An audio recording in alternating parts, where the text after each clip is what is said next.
Hi friends, இன்னைக்கு video நம்ம என்ன பார்க்க போறோம் செக்ஷன் 55 ல ஒரு கான்செப்ட் நம்ம பார்க்க போறோம் வித் கேஸ் லாவோட நம்ம பார்க்க போறோம் ஓகேனா செக்ஷன் 55 ல issue and redemption of preference share பத்தி கொடுத்திருக்காங்க சோ பிரெஃபரன்ஸ் ஷேர் நீங்க இஷ்யூ பண்ணனும் அப்படினா AOA ல ஃபர்ஸ்ட் ஆத்தரைசேஷன் வாங்கி இருக்கணும் நெக்ஸ்ட் வந்து பாத்தீங்க அப்படினா நீங்க இஷ்யூ பண்ணனும்னா உங்க கம்பெனில ரெண்டு டிஃபால்ட் இருக்க கூடாது ஃபர்ஸ்ட் டிவிடெண்ட் பே பண்ற டிஃபால்ட் இருக்க கூடாது அதுக்கு அப்புறம் ரிடெம்ப்ஷன் ஆஃப் பிரெஃபரன்ஸ் ஷேர் வந்து மெச்சூரிட்டி டேட்ல கரெக்ட்டா பே பண்ணிருக்கணும் அதுலயும் எந்த டிஃபால்ட் இருக்க கூடாது இந்த ரெண்டு டிஃபால்ட் இல்ல அப்படினா நம்ம பிரெஃபரன்ஸ் ஷேர் நம்ம இஷ்யூ பண்ணலாம் ஓகேங்களா சோ இஷ்யூ பண்றதுக்கு முன்னாடி ஃபர்ஸ்ட் நம்ம ஒரு ஜெனரல் மீட்டிங் வச்சு அதுல எஸ்ஆர் பாஸ் பண்ணி நம்ம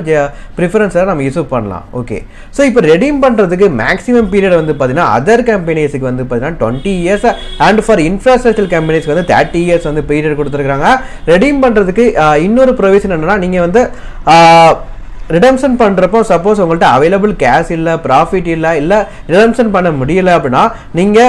பழைய RPS பழைய ரெடீமபிள் பிரெஃபரன்ஸ் ஷேருக்கு பதிலா புது RPS நீங்க வந்து இஷ்யூ பண்ணலாம் அதுக்கு ரெண்டு விதமான அப்ரூவல் வேணும் ஓகேனா ஃபர்ஸ்ட் ஷேர் ஹோல்டர்ஸ் கிட்ட இருந்து 3/4 ஆஃப் தி அப்ரூவல் நம்ம வாங்கி இருக்கணும் நெக்ஸ்ட் வந்து பாத்தீங்கன்னா NCLT ட்ரிபியூனல் கிட்ட இருந்து நம்ம அப்ரூவல் வாங்கி இருக்கணும் சோ இந்த ரெண்டு பேர் கிட்ட நம்ம அப்ரூவல் நம்ம வாங்கி இருந்தோம் அப்படினா நம்ம நியூ RPS வந்து இஷ்யூ பண்ணலாம் இன்ஸ்டெட் ஆஃப் ஓல்ட் RPS ஓகேங்களா சோ அதுல தான் ஒரு சின்ன கேஸ் நம்ம பார்க்க போறோம் SKS லிமிடெட் வந்து பாத்தீங்கன்னா 150 லட்சம் ரூபாய்க்கு RPS வந்து இஷ்யூ பண்ணிருக்காங்க இதோட பீரியட் டைம் வந்து 10 இயர்ஸ் ஓகேங்களா ஓகே சோ இது எப்போ இஷ்யூ பண்ணிருக்காங்கன்னா மே 2010 ல இஷ்யூ பண்ணிருக்காங்க சோ 10 இயர் பீரியட்ங்கறப்போ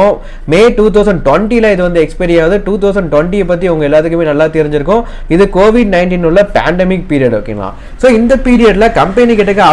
அவைலபிள் ஃபண்ட் இல்ல சோ இவங்களால ரெடீம் பண்ண முடியல சோ இவங்க என்ன பிளான் பண்ணிருக்காங்க நியூ RPS நம்ம இஷ்யூ பண்ணா இன்ஸ்டெட் ஆஃப் ஓல்ட்னு சொல்லி பிளான் பண்ணிருக்காங்க ஓகேங்களா ஓகே சோ இதுல வந்து ஷேர் ஹோல்டர்ஸோட மீட்டிங்ல 70% ஆஃப் தி அப்ரூவல் தான் கிடைச்சிருக்குது NCLT கிட்ட பெட்டிஷன் வந்து ஃபைல் பண்ணிருக்காங்க சோ NCLT இத அப்ரூவ் பண்ணுவாங்களா மாட்டாங்களா கண்டிப்பா அப்ரூவ் பண்ண மாட்டாங்க ஓகேங்களா ஏனா